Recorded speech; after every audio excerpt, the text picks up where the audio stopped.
కర్నూలులో హైదరాబాద్ నుంచి బెంగళూరుకు బయలుదేరిన ఒక సూపర్ లగ్జరీ బస్సు దగ్ధమైంది. సజీవ దహనం అయిపోయారు. 19 మంది చనిపోయారు. 44 మంది ప్రయాణికులు ఉన్నారు. 44 మంది ప్రయాణికుల్లో 19 మంది చనిపోయారు, 2 డ్రైవర్లు. మరి 46 వస్తుంది లెక్క, 46 వస్తుంది.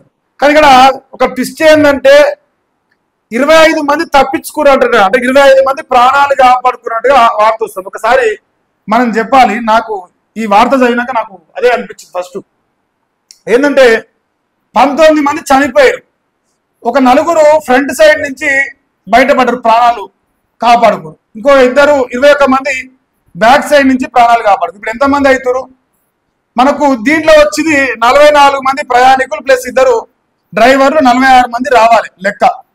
ఇప్పుడు ఇది లెక్క చూస్తే ఎంత అవుతుంది? 44 లెక్క వస్తుంది. ఇది 44 మంది లెక్కే చెప్తురు, ఇంకో 2 లెక్క చెప్తలేరు. ఆ 2 ఎవరు అంటే డ్రైవర్. మరి డ్రైవర్ వల్ల ఒక అతను డ్రైవింగ్ చేసి అతను కాకుండా వేరే అతను బతికి బటగట్టినది నిన్ననే తెలిపింది. ఇప్పుడు ఇంతమందిని పడికొన్న ఆ బద్మాషి గాడు బతికిండా చచ్చినది తెలియదు, ఆ లెక్క ఆ సమాచారం ఇస్తలేరు. ఇప్పుడు ఒక బైకును నేను నిన్న కూడా చెప్పిన, ఇగో ఇది దాని ప్రజెంట్ స్టేటస్ ఇట్లా కాలిపోయింది, బొగ్గ అయిపోయింది. ఇక నాకు బాధాకరమైన విషయం ఏంటంటే ఒక బైకును ఇగో ఆకిదట్న ఇదే పొజిషన్, ఇటు సైడ్ డ్రైవర్ సైడ్ కాదు, దిగే సైడ్ బస్సుకు ఒక బండి తాకింది. వాడు గుద్దిండా ఈయన గుద్దిండా పక్కన పెడుతుంది, తగిలింది. తగిలినాక 100 స్పీడ్తో ఉందంట, 100 ప్లస్సే ఉంది. ఈ 100 పైన స్పీడ్ ఉన్న ఈ బస్సులకు ఎట్లుంటే ఇట్లా బ్రేక్ మీద కాలు పెడితే కథం, అది 150 స్పీడ్ ఉన్న బండి ఆగాల్సింది. ఆ బస్సులకు ఉన్న స్పెషాలిటీ ఏంటంటే ఇట్లా 150 స్పీడ్ ఉన్నా సరే ఇట్లా తొక్కితే కథం బండి ఆగాల్సిందే. అసవంటి పరిస్థితులు ఉన్న వెహికల్ 300 మీటర్ల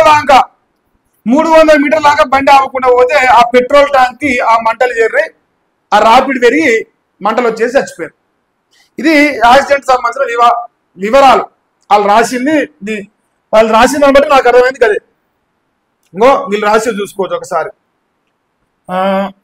ఏమన్నా రాసి హైదరాబాద్ నుంచి బయలుదేరింది ఫస్ట్ 44 మంది పటాన్ చెరువు నుంచి 9:30 బయలుదేరింది.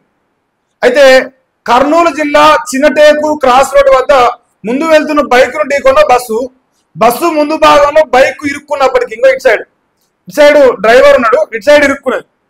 అయితే 300 మీటర్ల దాకా ఇడ్చుకెళ్ళాడు. ఆ 300 మీటర్లలో ఏ క్షణమైన మనోడు అలర్ట్ అయిపోయి అరే ఇప్పుడు నార్మల్ అవుతుండదు. ఒకసారి మనందరికి తెలిసిన విషయమే, మన బండి నార్మల్ కాకుండా ఏదైనా బండి తగిలినా, చిన్న కుక్క వచ్చి తగిలినా, ఏదైతే తగిలినా బండి ఏమైనా డిఫరెన్స్ అర్థమవుతుంది. అది ఎగరడమా దుంకడమా ఇంకోట అర్థమవుతుంది. పోనీ ఆ రాపిడ్ అన్న సౌండ్ వినిపిస్తుంది. 300 మీటర్లు అంటే రాపిడ్ సౌండ్ వినిపిస్తుంది కదా. మనకి ఎంత కళ్ళు బయర్లు కమ్మినాయో, మరి కళ్ళు మూసుకొని తోలిండో మనకు అర్థం కావట్లేదు ఇక్కడ విషయం. కానీ 300 మీటర్లు లాక్కపోవడమే ఈ ప్రమాదానికి మేజర్ ఇన్సిడెంట్ కారణం. సస్తే ఆ పోటు పాపం వాడు ఒకరు చచ్చిపోతుండే, కానీ ఇంతమంది చనిపోవడానికి కారణం ఏంటంటే డ్రైవర్ యొక్క నిర్లక్ష్యం. నేను అర్థం చేసుకుంది అది చెప్పారు. ఎందుకంటే కంపెనీ ఆ బస్ కంపెనీ నడవాలి కదా, మళ్ళీ ఇంకోసారి ఆ బస్ కంపెనీలో బస్సు ఎక్కాలి కదా. సో ఎక్కాలంటే ఇప్పుడు ఇదంతా వాడు రాయకూడదు. ఇప్పుడు ఇక్కడ అందరూ దొంగలే, ఈ పేపర్ నడిపించే ప్రతి ఒక్కరు దొంగే. అది నమస్తే తెలంగాణ కానీ, వెలుగు కానీ, కాంగ్రెస్ కానీ, ఎవరైనా కానీ ఏ పేపర్ అయినా సరే దొంగలే. ఎందుకంటే ఇది ఒక కార్పొరేట్ సంస్థ, బస్సులు నడిపేటప్పుడు ఒక కార్పొరేట్ సంస్థ. అందువల్ల వాడిని టార్గెట్ చేయరు. ప్రజలు చనిపోయారు, ప్రమాదం జరిగింది, ఇంతమంది చచ్చిపోయారు, ఇంతమంది బతుకురు అంతే. మళ్ళీ ఎక్కడ ఉన్న డ్రైవర్లకు సంబంధించిన వివరాలు రాస్తలేరు, ఎవరు రాస్తలేరు. మరి ఇది ఎక్కడ రాజకీయం, ఇది ఎక్కడ చిల్లర పనులు నాకు అర్థం కాదు. ఇంకా ప్రమాద సమయంలో 100కు పైగా స్పీడ్తో వెళ్తున్న బస్సు, 100 స్పీడ్తో ఉన్నది. ఇంకో కర్నూలు జిల్లాలో ఘోర ప్రమాదం, 19 మంది సజీవ దహనమైనారు.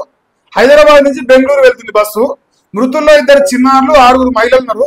ప్రాణాలు కోల్పోయిన 3 కుటుంబాలకు చెందిన 8 మంది ఉన్నారు. ప్రమాదంపై రాష్ట్రపతి, ప్రధాని, సీఎం దిగ్భ్రాంతి వ్యక్తం చేశారు.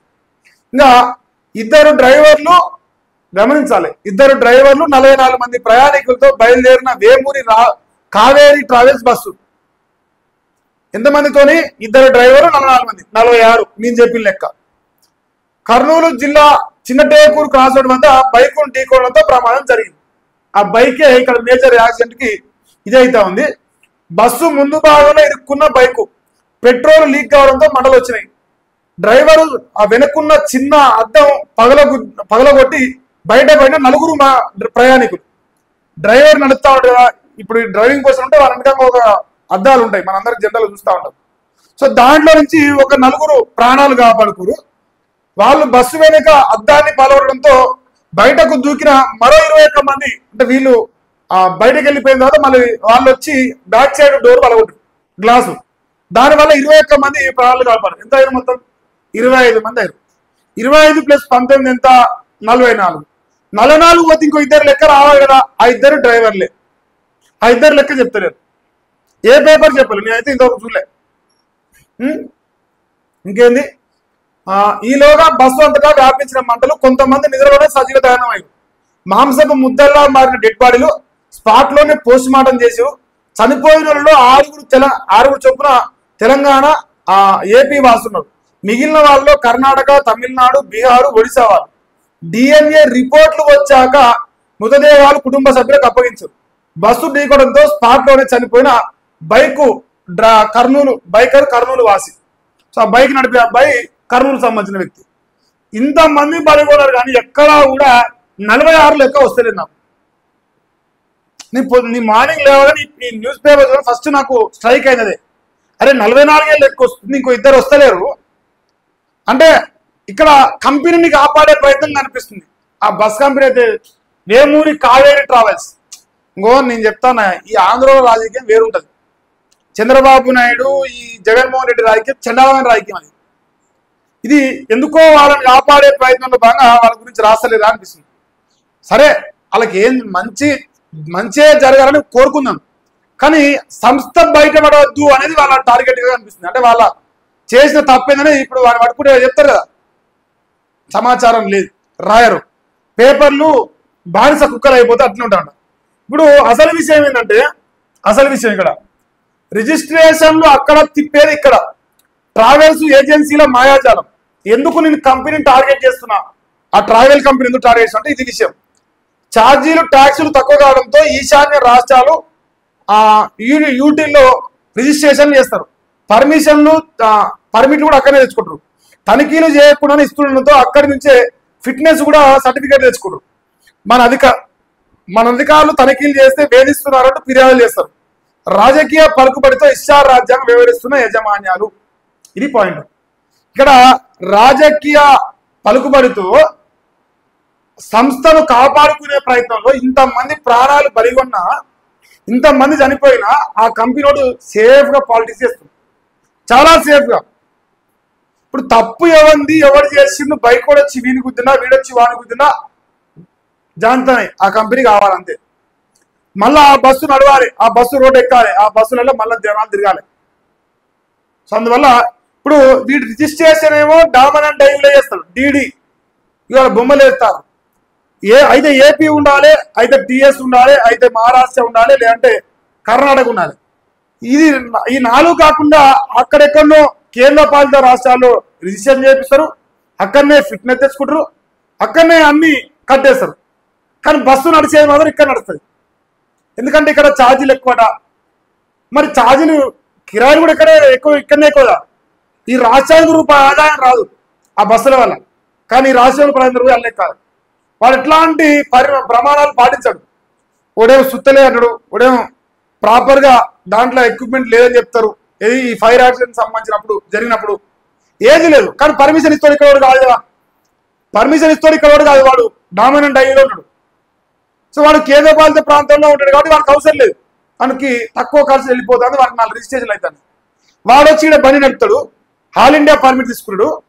ఇట్లా ప్రాణాలు కోల్పోయినప్పుడు మాత్రం నీ సేఫ్ జోన్ ఉంటా. నాకు అక్కడ అన్నీ ఉన్నాయి, ఫిట్నెస్ ఉంది, ఆర్సీ ఉంది, అన్ని రిజిస్ట్రేషన్ ఉన్నాయి, కానీ ఇక్కడ లేవు, అక్కడ ఉన్నాయి.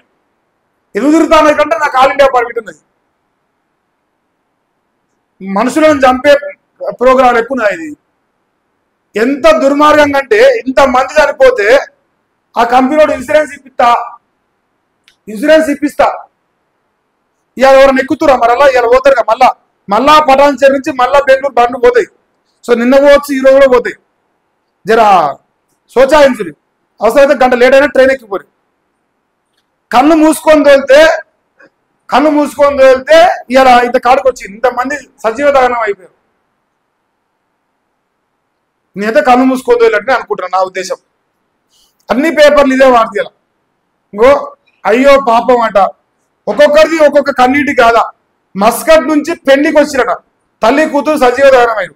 బంధువుల ఇంటికి వచ్చి తిరిగి వెళ్తున్న బెంగళూరుకు చెందిన తల్లి కొడుకులు చనిపోయారు. దీపావళికి ఇంటికి వచ్చి తిరిగి వెళ్తుండగా కాలిబుడిదైన సాఫ్ట్వేర్ ఇంజనీర్. జాబ్ లో జాయిన్ అయ్యేందుకు వెళ్తూ యువకుడు. ఒక్కొక్కని బాధ, ఒక్కొక్కని ఆవేదన ఒక్కొక్క రకంగా ఉన్నది ఈ యాక్సిడెంట్ లో. అందరు రాసి ఎవరైనా సుఖం కాదు, అందరు మంచోళ్ళు అయిపోయారు సడన్ గా. అగ్ని కీలల మృత్యు కేలేట 19, ఆంత 19 రౌండ్ ఫిగర్ వేసి కొట్టారు. స్వల్ప గాయాలతో బయటపడి 27 మంది. ఇప్పుడు లెక్క వేసుకొని వస్తుంది, 27, 19 కలిపితే గదే లెక్క వస్తుంది, 46 వస్తుంది. ఆ సమయంలో ఇద్దరు డ్రైవర్ ఉన్నారు. డ్రైవర్ల జోలి నాకు అర్థం కావట్లేదు అసలు, ఎందుకు వీళ్ళు ఇంత హైట్ చేస్తున్నారు అనేది. ఈయన కూడా రాయలే, ఈయన కూడా అదే బ్యాచ్. అగ్నికి ఆహుతి 19 మంది చనిపోయారు.